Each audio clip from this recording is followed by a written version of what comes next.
It started on a Thursday afternoon, the kind that sits somewhere between warmth and rain. The cafe near the bus stop was nearly empty, just the hum of the refrigerator and the soft scrape of cups being stacked. I came there often, not for the coffee, but for the quiet. She was already there when I walked in. Same corner table, back to the window, hair tied low. I think I started noticing the way she stirred her tea before I ever noticed her face. Slow, deliberate, like she was trying not to make a sound. "Your usual?" she asked when I reached the counter. It was the first time she'd spoken to me directly. Her voice wasn't loud, but it carried. I nodded. Yeah. Yeah, please." She smiled, but not the practiced kind. More like she was amused by how unsure I sounded. "You always hesitate like that." "Only when I'm being asked simple questions." She laughed quietly, eyes dropping to the register. That was it. Just a few words, but the space between us changed. Or maybe it was me who started to notice it differently. I learned, in the weeks that followed, that her name was Rena. She wasn't the owner, just someone who helped out when the actual barista couldn't make it. I never asked much else. I didn't want to know too much, not yet. There's a comfort in the unknown. Sometimes I'd catch her staring out the window, her hands wrapped around a mug that had long gone cold. Other days she'd hum under her breath while wiping the counter, stopping mid-note when she realized I was there. She once remembered how I liked my coffee. 2 sugars, no milk. "You must really not like change," she'd said. "Maybe I just like things that stay predictable." Her mouth curved, almost sadly. "That doesn't exist, you know." I started staying longer after I finished my drink, pretending to read, pretending not to look when she brushed a loose strand of hair away from her face. I told myself I was just passing time between lectures, but even I didn't believe that. She never wore a ring, but once when she leaned to pick something up, I noticed the faint mark on her finger. Pale skin, like the ghost of one that used to be there. I didn't ask.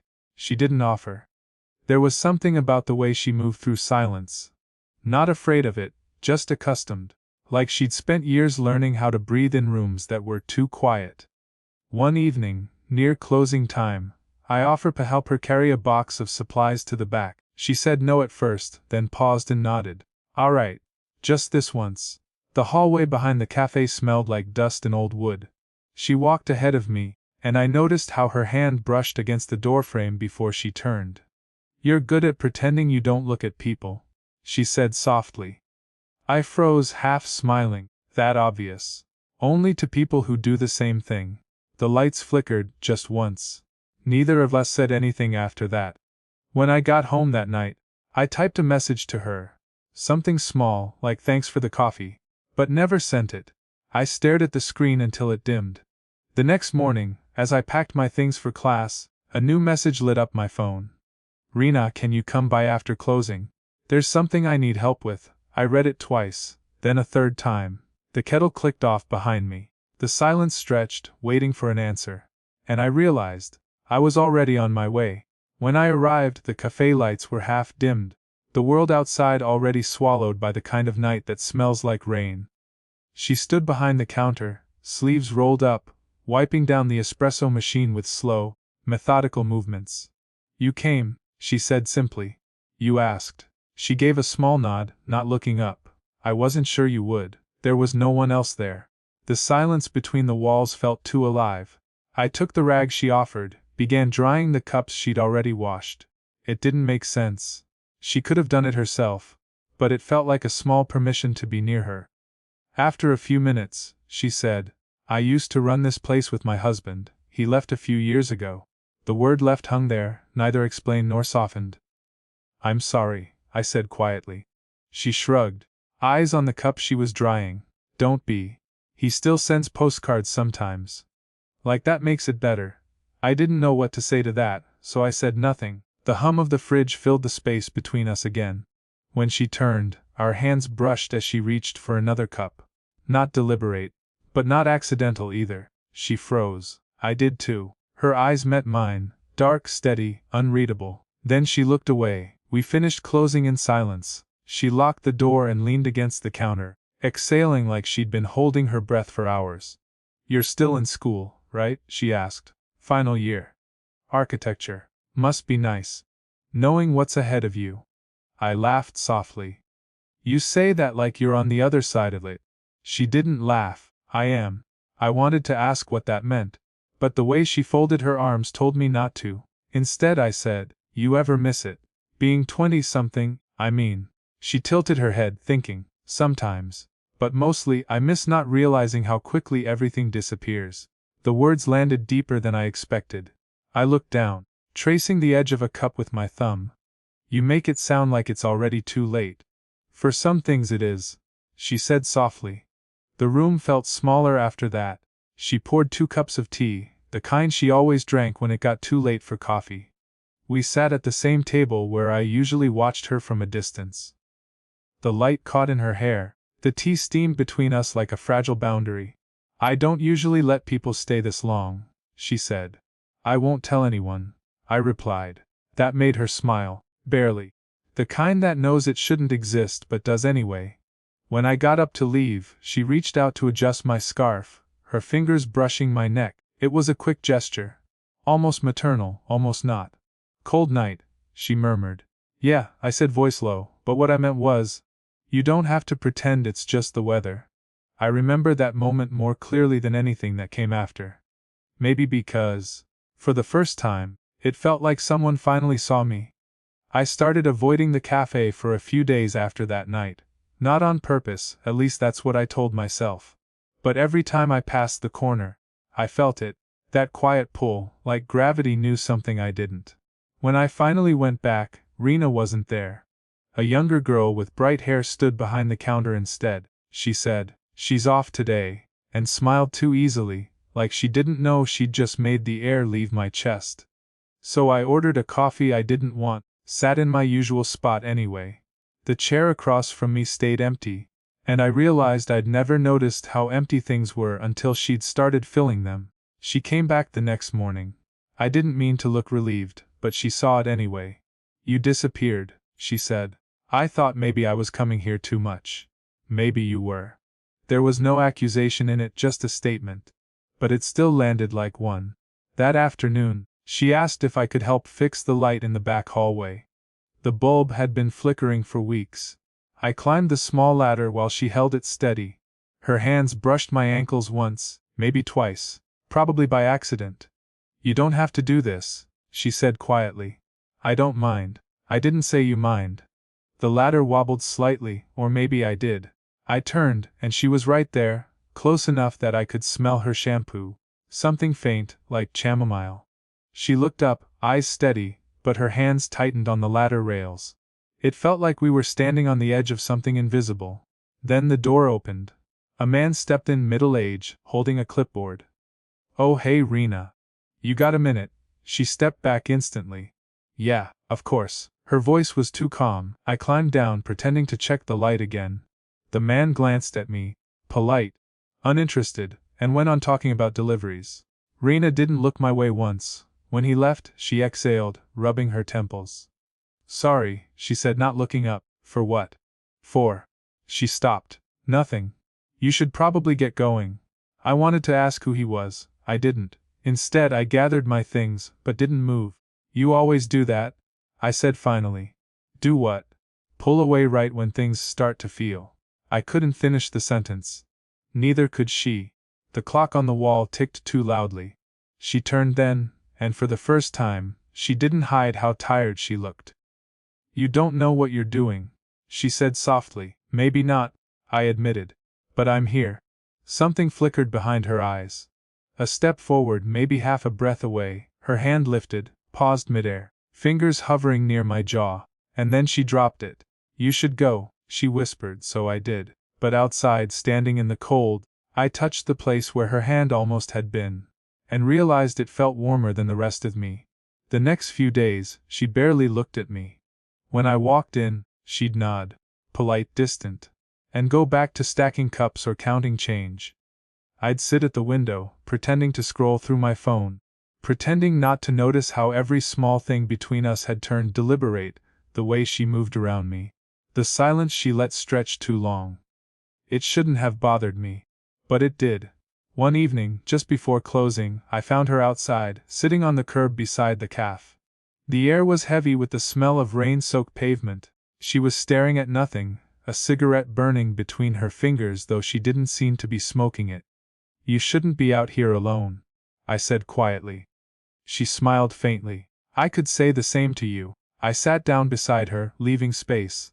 Not much but enough. The streetlight hummed above us, a moth circling the glow. "I'm sorry," she said suddenly.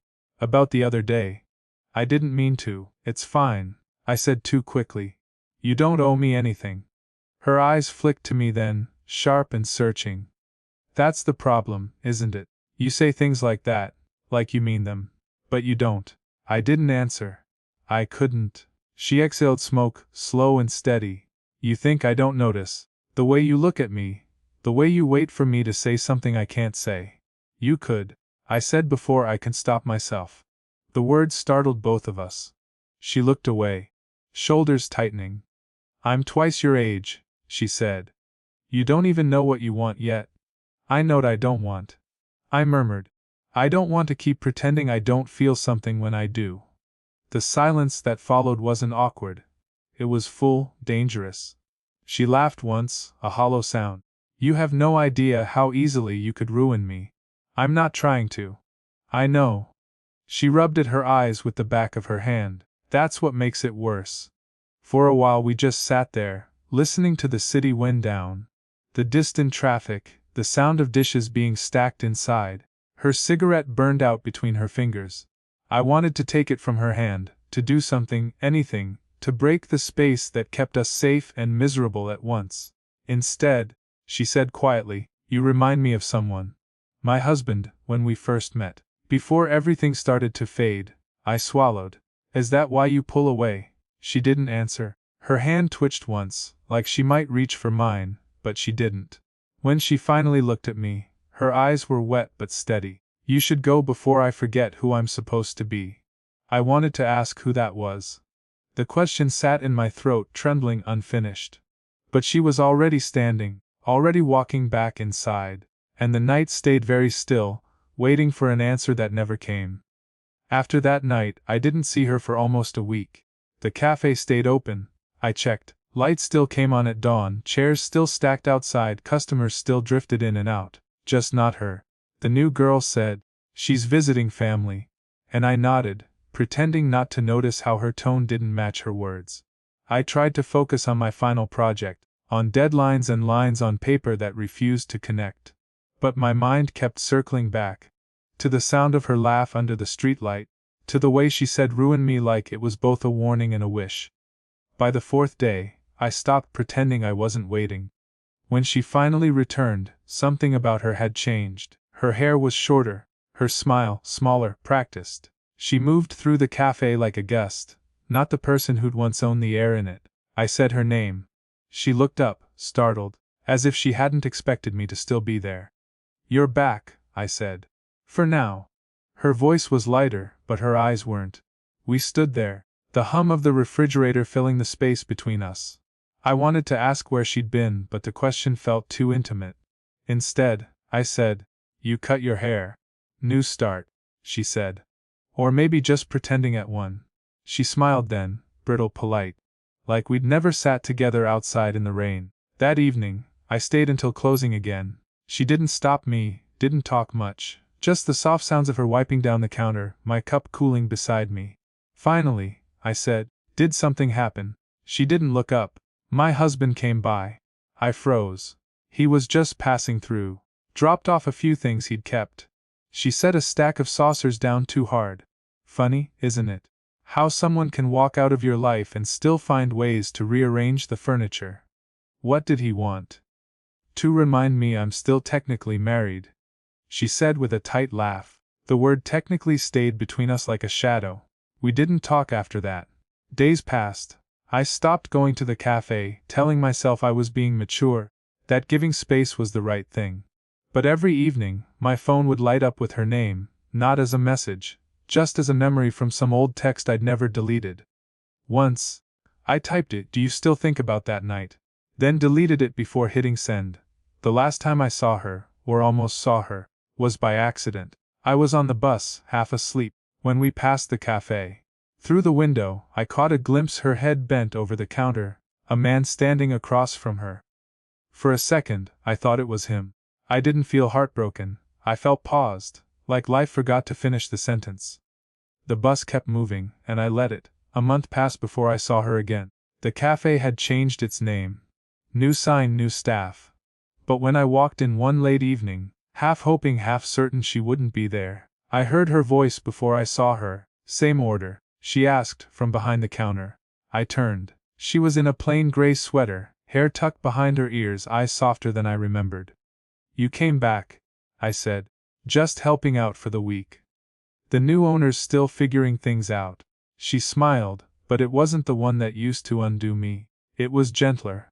Like she'd learned to carry herself differently now. I sat at my old spot. She brought the coffee over, placed it on the table. The faint sound of the cup against the saucer made something ache in me. We didn't speak for a while. Just the small sounds.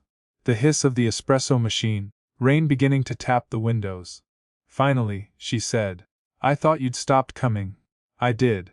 What changed? You did, I said quietly. That made her look up. People have to. That's how they survive. I hesitated. And us. There was never an us, she said softly. Then after a beat, but there was something. The words were simple, but they landed with the weight of all our silence. I leaned back in the chair. I kept thinking I'd see you walking down the street. I even started avoiding this part of town. Didn't want to feel stupid. She laughed, a short, tired sound. You were never stupid. Then what was I? She looked at her hands, young, honest, two things I forgot how to be. The honesty stung, but it was clean, not cruel. Outside, the rain thickened. She glanced at the door, then back at me. He wants to make it work again, she said. Me husband, I nodded slowly. Do you? I don't know, she said. But I can't stay paused forever. That word again. Paused, it hit different this time, not as loss, but as release. I stood. She did too. The cafe felt smaller, the air full of the things we'd never say. I'm glad you came tonight, she said. It's easier to let something go when you know it meant something real. My throat tightened. Did. She reached out then. Not to hold, just to straighten the edge of my sleeve, the way she once fixed my scarf. Her hand lingered barely. "Kay," she whispered. I nodded. Okay, it wasn't a promise, just an understanding, soft, human, complete in its imperfection. When I left, I didn't look back. But in the reflection of the window, I saw her watching me go, not with sadness, but with a quiet kind of peace. And for the first time, I didn't need her to turn around. It's been almost 2 years since that night in the cafe. I still pass by sometimes. The sign's different again, bright letters painted over the glass. The place looks younger now, like it's finally moved on. Most mornings, I don't even stop. But sometimes, when the light hits just right, I catch my reflection in the window, and think of how many versions of myself once sat behind that glass, waiting for her. I didn't expect to see her again. Not really. But life has this strange habit of circling back quietly without announcement. It was at a small bookstore near the river. I was bent over the architecture section when I heard her laugh, low, familiar, and real. I turned before I even realized I was moving. Raina stood there, holding a paper cup of tea, wearing a scarf that looked hand-knit. Her hair had grown out, streaked with silver now, but her eyes, they were exactly the same. For a second, neither of us said anything. Then she smiled, that small, knowing one. 2 sugars, no milk, she said, nodding toward my coffee. I laughed. Still remember. I remember everything that mattered. We ended up walking along the riverbank. No plans, no wait. Just the quiet sound of water and the hum of the city beyond it. She told me she'd sold the cafe last year, started working part-time at a small gallery instead. It's quieter, she said. But in a good way. I told her I'd graduated, taken a job nearby. It's enough, I said, for now. We paused at a bench overlooking the water. It was just after sunset, that soft, uncertain light between day and night. She sat first, patting the space beside her. Do you ever think about it? I asked. She didn't pretend not to understand. Sometimes, she said, not with regret, more like remembering a song I used to hum without realizing. We sat in silence for a long time. The kind that doesn't need fixing. When the wind picked up, She leaned slightly closer. Not to hold, just to share warmth. You know, she said, I used to think the hardest thing was letting go, but it was really learning how to keep something without holding it. I looked at her, older, calmer, still utterly herself. And now? I asked. Now, she said, smiling softly, I just make sure the tea doesn't go cold. I laughed quietly. Still stirring it slow, I bet. Some habits survive the years. The river glimmered under the lights. Neither of us moved to leave just yet. Later, when we parted, she pressed a small folded note into my hand. Her new number written in simple blue ink, no promises, no grand words, just possibility. Walking away, I felt something settle. Not excitement, not ache, just peace. Maybe love doesn't end or begin, maybe it lingers like steam rising from a cup you finally remember to finish.